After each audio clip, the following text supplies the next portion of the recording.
Smartwatches are basically personal databases. They track our steps, our calories, our sleep, our heart rate, and a whole lot more. That's why so many people wear them. They're a great way to track your general well-being. However, the downside to smartwatches is typically their battery life.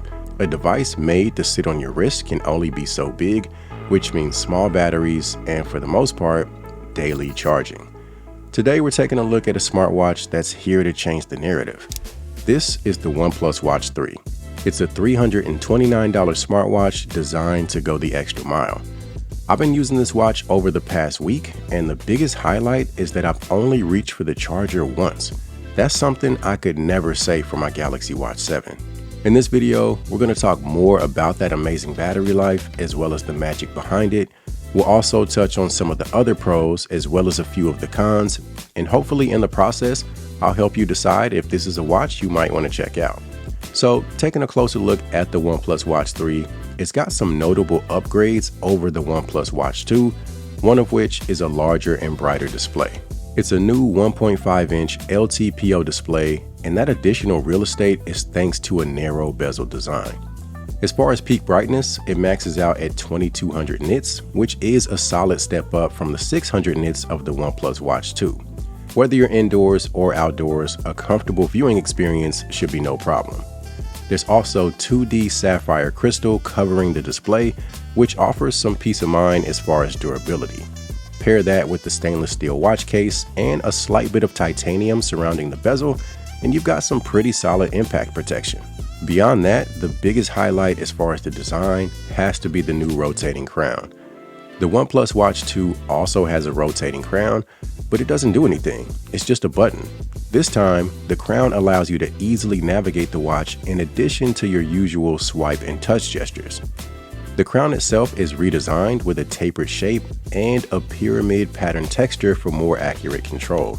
There's even haptic feedback for a more intuitive experience. A single press of the crown takes you to your apps, and once you're there, you can use the crown to increase or decrease the size of the icons. If there's any apps you're unsure about, you can actually scroll until the name of each app appears. If your vision isn't the best, or if you're having trouble locating a specific app, this feature definitely comes in handy. You can also double press the crown to go back to your most recently used app. There's also a more traditional button which acts as a shortcut for your workouts. As far as the Watch 3's design as a whole, I like it. I like the round shape. I prefer that much more than the square shape of some other watches. And I find the Watch 3 to be very comfortable and just easy to wear. It's also easy to use. It's running Wear OS 5, so if you've ever used a Wear OS watch, you're going to feel right at home. Swiping down takes you to your control panel, swiping from left to right takes you to your different tiles, and swiping up shows you your notifications. So let's go ahead and dig into the battery life. OnePlus claims you'll get 5 days of use with the standard smart mode, which I did find to be accurate. I was actually able to squeeze out 6 days with pretty casual use. This involved responding to messages, receiving email notifications, sleep tracking every night, an occasional workout, and a couple contactless payments. The fact I was able to go 6 days before needing to recharge was definitely a nice change of pace compared to my Galaxy Watch. With that watch, the most I can get is about 2 days, and that's with the most conservative use possible. With heavy use, OnePlus claims you'll get closer to 3 days, which is still very respectable, considering that's typically the max you'll get from other smartwatches that are much more expensive. More impressive than that is the 16 days they claim you'll get when using power save mode.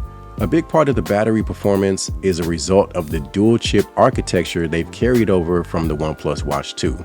Basically, you have 2 chips that work together for max efficiency. You've got a Snapdragon W5 chip which runs Wear OS, and an upgraded BES 2800 chip which runs RTOS and handles the lighter background activities.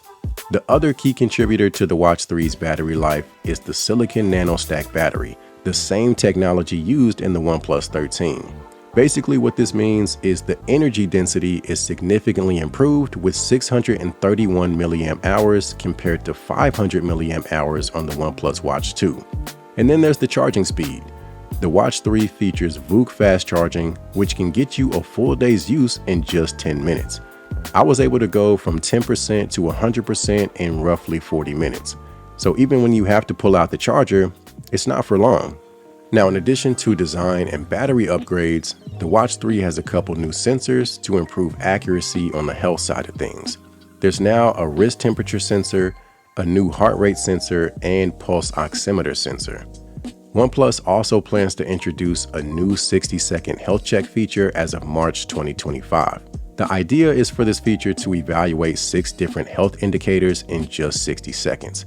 In theory, you'll be able to get a synopsis of your overall well-being at any given time. Now, for the athletes out there, you still have access to over 100 different sports modes. There's also enhanced dual-frequency GPS for better route tracking, which will be useful for running, walking, cycling, things of that nature. No matter what you're into, the Watch 3 can keep up thanks to a number of durability certifications. It's IP68 and water resistant up to 50 meters, and it can also withstand some pretty extreme temperatures. Now, tracking your rest is just as important as tracking your activity, and testing this watch was the first time I've done any sort of sleep tracking. The idea of sleeping with a watch just isn't something I'm interested in, but I did do it just to get a better feel for the performance of the watch, and the results seem to be really accurate. My wife and I recently welcomed our second child, so as you can probably guess, our sleep schedule is all over the place right now. And I think the watch has been pretty consistent in capturing that. Some mornings I would wake up and eventually fall back to sleep for another 20 to 30 minutes. And each time, the watch had no problem picking up those naps. Now, aside from the usual smartwatch features, there are a couple things that caught my attention, like the option to add a short video or a GIF as your watch face. Also, the option to remotely control your phone when watching YouTube Shorts or TikTok. Like many smartwatches, you can also use it as a remote shutter to take pictures with your phone as long as it's a OnePlus or Oppo device. Now, as much as the OnePlus Watch 3 brings to the table, it's not perfect, so let's touch on a few of the cons before wrapping things up. The first thing to consider is that there's only one size. It's a little over 46 millimeters, which could be too large for people with smaller wrists. The second thing is that ECG functionality isn't available in North America due to regulation issues. Personally, that's not a feature I've ever used on a consistent basis, but I can see how that could be a deal breaker for some. The third thing is that there's no cycle tracking for women, something else that doesn't apply to me, but for some, again, that could be significant.